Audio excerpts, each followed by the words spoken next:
Stress, it tightens up the mind, it tightens up the body, and has a negative effect if it goes on for a long period of time. In this video, I'm going to show you a routine that I commonly use to help unwind, reduce the stress in the body by creating endorphins and therefore relaxing both body and mind.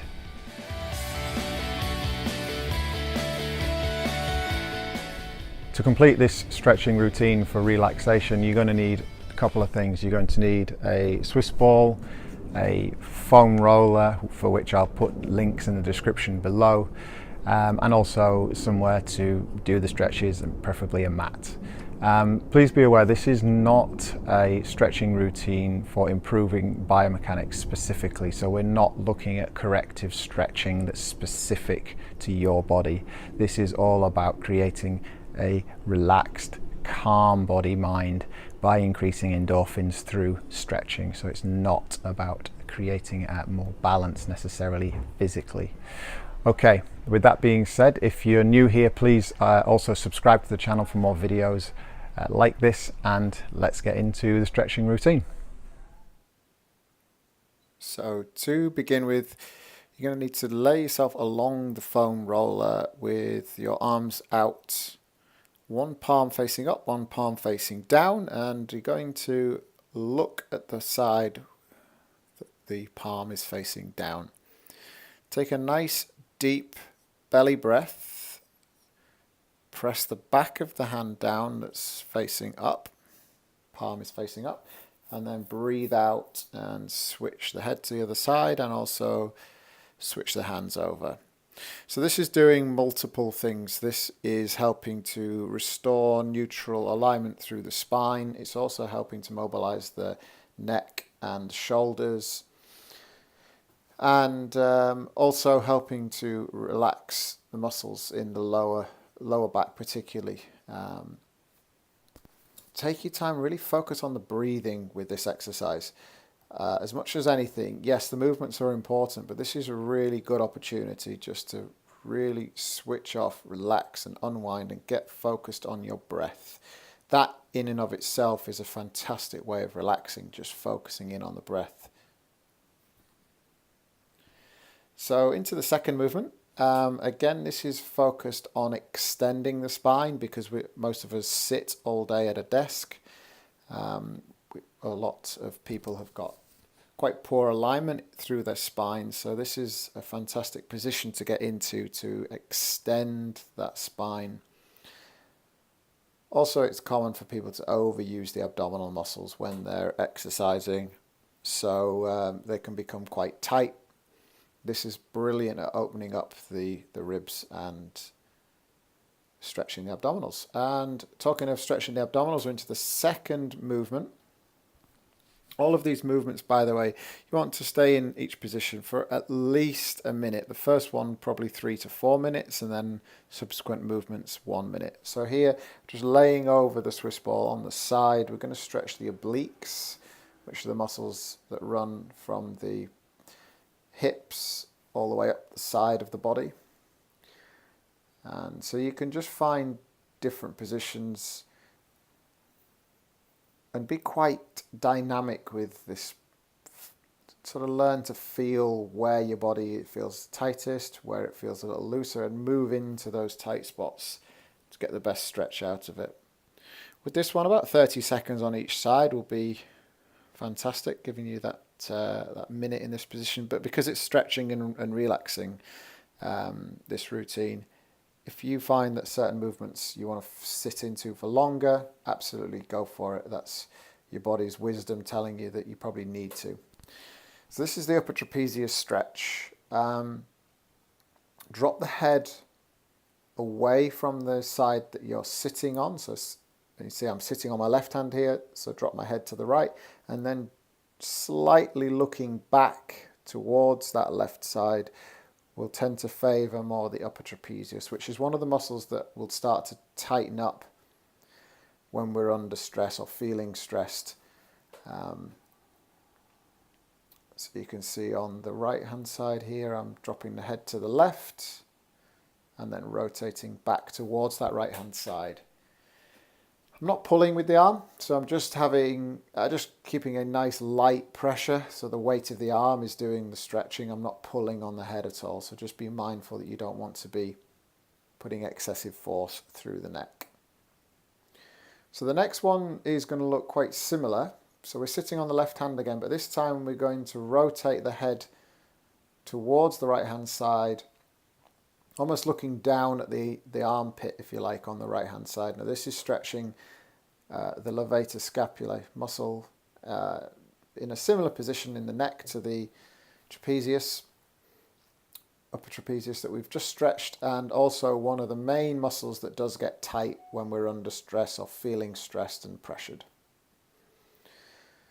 So now we're on to the pec major stretch, which is the large muscles across the chest.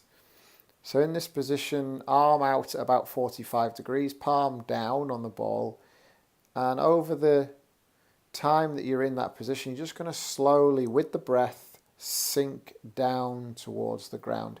Really use the breath to help you open up the chest. So with each out breath, see if you can sink a little lower into position. And here you can see just a slightly different angle of that. Spine stays neutral throughout, preferably. And as I said, with each out breath, we're just really allowing the body to relax and drop down towards the floor. And next up, we're into the lat stretch, which goes, it's the only muscle that connects the lower back to the arms. It's an important one to stretch and maintain good alignment through. So getting into the stretch is important to get it right. Now, the difference with this and the pec stretch before it is the arm is straight up overhead as opposed to out to the side. The palm, if anything, is going to be facing up, not down as it was before. And in the lower back, we're actually going to allow the lower back to round out. Okay, so if you watch the position of the lower back, actually allow that to flex under or slightly sort of create a hump, if you like, in the lower back. That's helping stretch the latissimus dorsi or the lats more effectively. And again, with breathing, allow that to relax and stretch out. So we're into the quad stretch. The quads are obviously the thigh muscles. So if you have got the ball, that's fantastic. That will really help you here. Getting your foot on the ball and the knee directly underneath the hip will get a fantastic stretch for most people. And then from that point, you want to imagine that you've got your pelvis, is a basin full of water, and you're going to tip that water down the back of your legs. That will help to increase the stretch. Keep the upper body nice and tall and avoid leaning backwards. You really want to make sure that you're not leaning backwards. That'll just emphasize a faulty postural alignment. And with this one, 30 seconds on each side will do great things. Again, if you want to stay in each position for longer, that's absolutely fine. And then moving on to the hamstrings. Now this is a great hamstring stretch, particularly for the end of the hamstring, which is behind the knee, so the lower end of the hamstring. So take a pinch of skin in the lower back. So from that normal seated position, you're going to basically just push your feet away from you. What that'll do is it'll push the ball actually backwards, slowly straightening the legs, and you'll start to feel the hamstring stretching. But what you must avoid is that pinch of skin pulling out from the lower back. You can see here that I don't have that pinch of skin held in the lower back, but that's because I'm used to doing that. And we've got the lumbar rotational stretch here. So this is pretty simple one to get into. You're just going to have your legs at about 90 degrees at the knee, and then just slowly let them fall off to one side. If it's difficult for you to keep the opposite shoulder on the ground, just use the breath, and over the time that you're in that position, just allow it to fall to the ground. With each out breath, allow the body to come back to the ground. An ideal, obviously, is that the thigh is touching the ground on one side and the opposite shoulder is able to stay on the ground. If you can't do that, obviously that's a great indication that you need to do more of that. So just place that emphasis on the breath. Really relax the body and the mind using that nice deep belly breathing. So we're into the calf stretch. The main thing with the calf stretch is that the knee and the second toe are in the same alignment. So there's no tendency for the knee to roll in this position. This is the straight leg calf stretch. So the ball of the foot on the edge of something raised, like the step here that you can see I'm doing, and then a nice straight leg and just dropping that heel down. Same again with this as well. You are using the breath, so with each out breath, just allow that heel to fall a little lower and relax into the position. That's the same for every single one of these stretches.